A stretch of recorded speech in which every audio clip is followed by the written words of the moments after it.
여러분 안녕하십니까. 도끼독방 12번째 시간을 시작하겠습니다.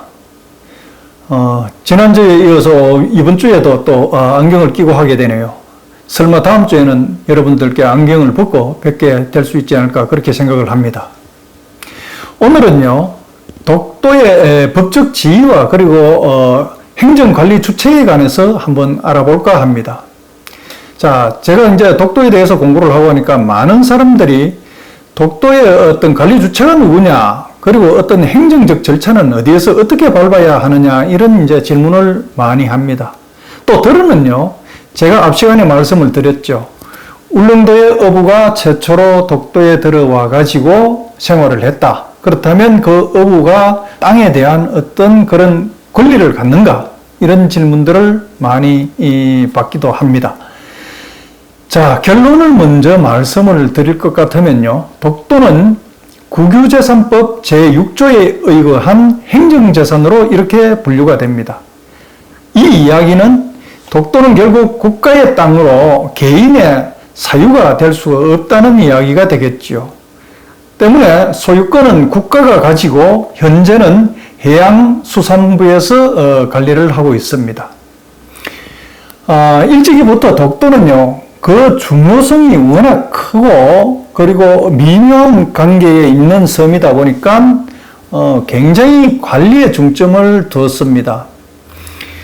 이미 1982년에 볼 것 같으면요, 독도를 해조류 번식지로 이렇게 지정을 합니다. 그렇게 지정을 함으로 해서 독도에 대해서 무분별한 개발이라든가 훼손을 막고자 했던 것이죠. 또 1990년에는요, 당시 건설부였습니다. 건설부에서 독도를 자연환경 보전지역으로 이렇게 고시를 합니다. 그 이후 1999년 6월에는요, 문화재보호법에 의거해가지고 독도를 천년기념물 제336호 독도 천년보호구역으로 섬 전체를 이렇게 지정을 하게 됩니다. 이 문화재보호법은요, 지금까지도 독도를 그야말로 관리, 관할하는 모든 법의 상위법이라고 이렇게 생각을 하면 되겠습니다. 물론 그 이후에 2000년도에 환경부에서 독도에 대해서 특정도서 제1호로 지정하여 고시를 하기도 했습니다. 자, 이렇게 이제 여러 행정과 법들이 이렇게 교차되니까요, 독도에서 하는 일 하나하나, 행위 하나하나는 어떤 하나의 법규뿐만 아니라 몇 가지 법이 얽혀서 돌아가는 이런 실정입니다. 때문에 독도에서는 돌 하나 만지는 것까지도, 그리고 조그마한 행위 하나까지도 모두 직접적으로 규제를 받는다고 이렇게 보시면 되겠습니다.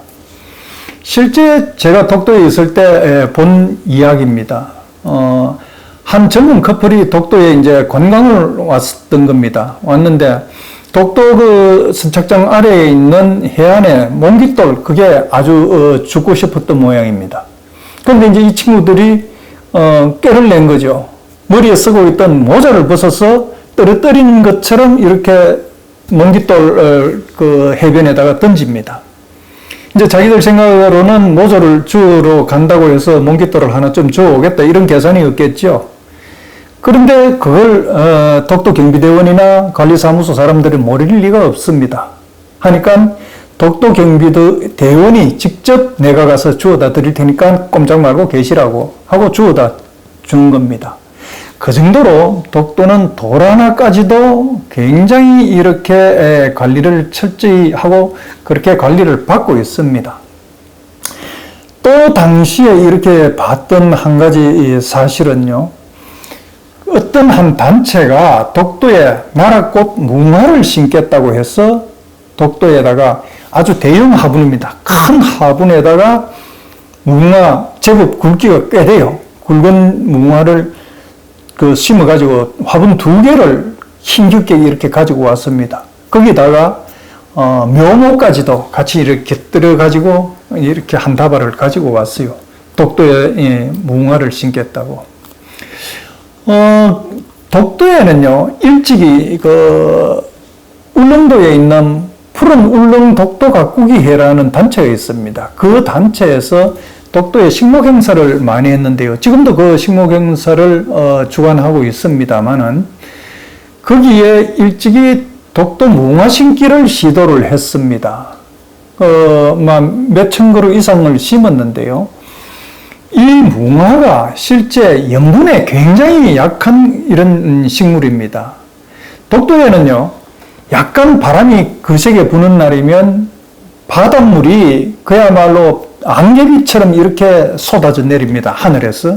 그러다 보니까 독도 전체가 완전 비가 오듯이 이 염분이 섞인 물이 쏟아져 내리는 거죠. 그런 상황이다 보니까 이 염분에 약한 무궁화가 잘 견뎌내지를 못합니다. 제가 있을 때 무궁화가 식재되었다고 해서 얼마나 있는지 한번 확인을 해본 적이 있는데요. 동도 사면에 한 그루가 아주 시들시들하니 이렇게 죽어가는 것을 확인한 그런 적이 있습니다. 그래 있는데, 자, 거기에 어쨌건 이제 무궁화를 심겠다고 가져온 겁니다. 화분 2개는 동도성 착장에 이렇게 두고 관광객들이 무궁화를 나라꽃으로 보고 이렇게 즐길 수 있도록 한다는 거죠. 그런데 그 역시도 사전에 협의도 없었을 뿐더러 그리고 문화재청이나 관할 기관의 협조나 허가를 받지 않았던 겁니다. 그러니까 어쩌니까 이제 현지 관리하는 독도관리사무소 직원이라든가 독도경비대는 그것을 도로 가져나가도록 하죠. 그러니까 그 단체에서는 굉장히 이제 항의를 하는 겁니다. 청와대 국민청원을 올리겠다, 이제 이런 식으로 여러 가지 이야기를 하고 막 그렇게 거세게 항의하는 걸 봤는데요.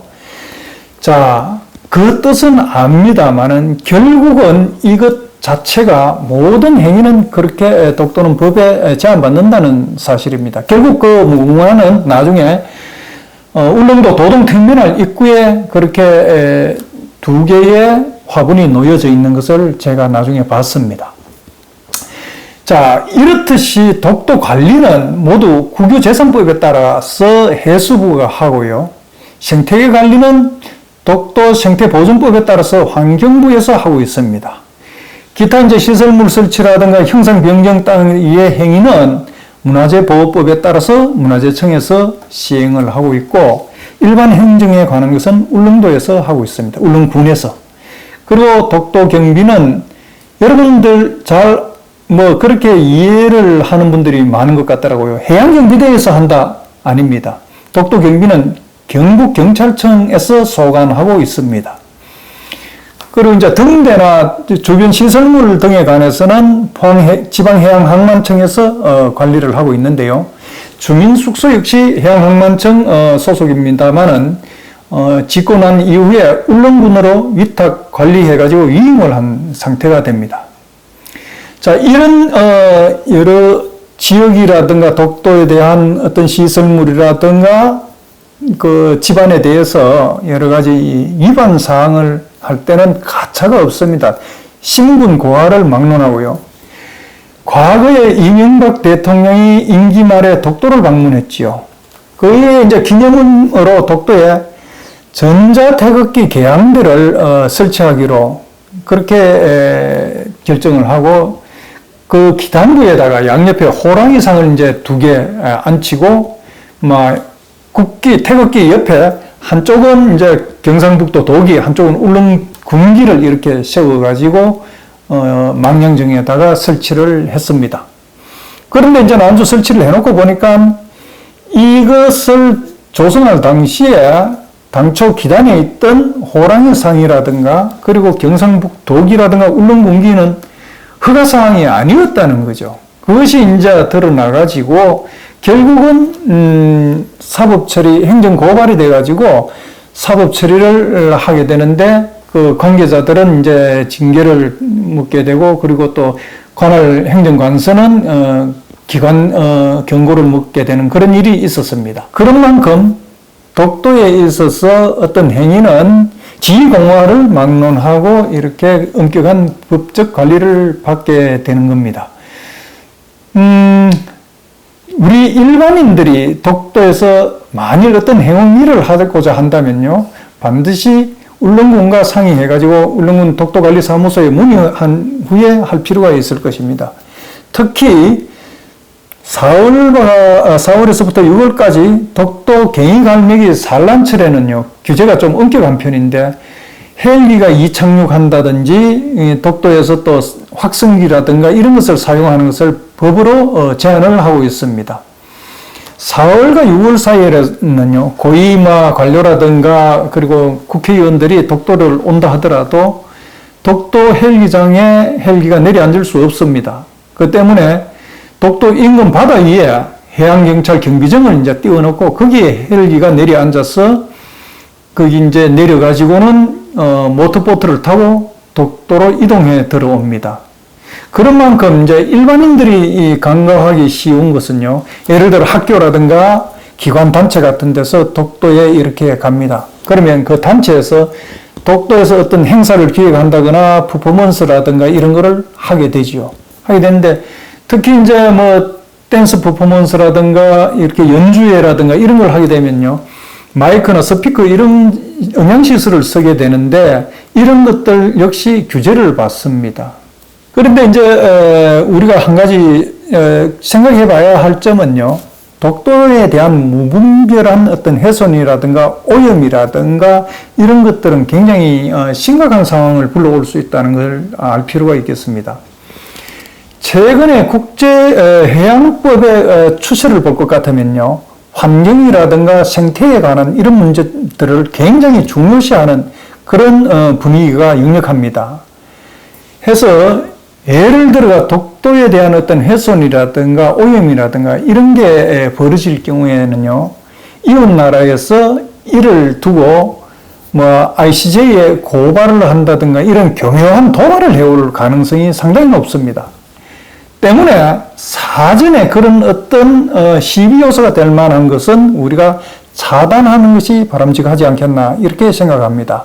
물론 독도에 가서 그렇게 만세를 부르고 어떤 퍼포먼스를 하고 싶은 마음은 충분히 이해를 합니다. 그러나 진정한 독도 사랑은 독도에서 만세 100번 부르는 것보다 도끼독방을 통해서 차라리 독도의 실체를 정확히 알고 외국인들에게 왜 독도가 한국 땅인지 당당하게 말할 수 있는 것, 그것만이 오히려 독도 사랑을 100배 더하는 것이 아닌가 저는 그렇게 생각합니다.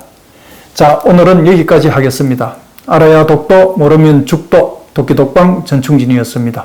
다음 시간에 뵙겠습니다. 감사합니다.